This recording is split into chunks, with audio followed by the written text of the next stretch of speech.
Ouverture ce lundi de la 9e Assemblée générale de l'Association des institutions supérieures de contrôle ayant en commun l'usage du français. Placée sous le parrainage du président de la République Alassane Ouattara, représenté pour l'occasion par le chef du gouvernement Patrick Hachi, cette 9e Assemblée générale de l'AIS-CCUF se tiendra autour de deux thématiques: le contrôle de la dette publique et la mise en œuvre des objectifs de développement durable. Autre contribution enregistrée à cette cérémonie d'ouverture, celle de Pierre Moscovici, premier président de la Cour des comptes française.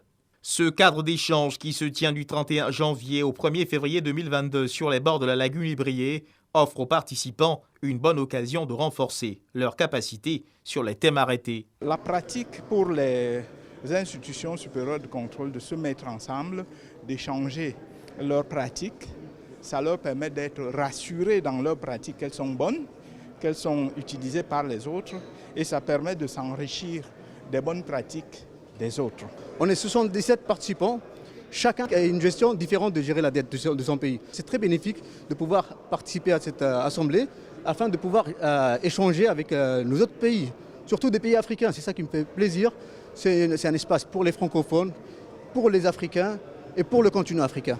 Mesdames et messieurs les membres des délégations prenant part à l'Assemblée générale, je voudrais vous dire à tous et à chacun le plaisir de la Cour des comptes de Côte d'Ivoire de vous accueillir dans la fraternité de notre communauté professionnelle.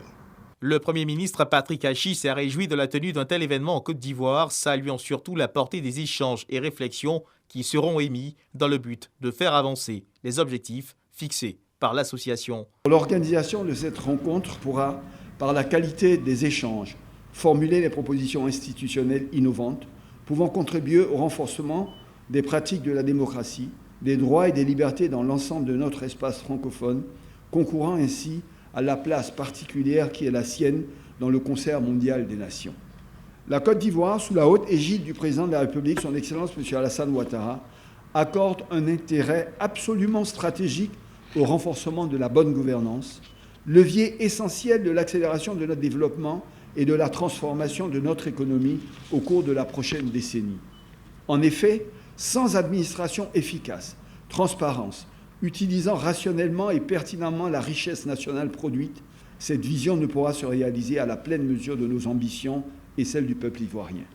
Et si, comme en Côte d'Ivoire, la loi confère aujourd'hui aux institutions supérieures de contrôle les moyens juridiques et institutionnels adéquats pour leur mission, je me réjouis que votre association, qui adhère aux valeurs de l'Organisation internationale des institutions supérieures de contrôle des finances publiques, INTOSAI, soit un cadre d'optimisation de cette mission par le renforcement constant de leurs pratiques techniques et éthiques, comme le souligne le préambule de vos statuts. J'ai l'honneur de déclarer, au nom du président de la République de Côte d'Ivoire, son Excellence M. Alassane Ouattara, ouverte la 9e Assemblée générale de l'AIS-CCUF et souhaite plein succès aux travaux ainsi lancés.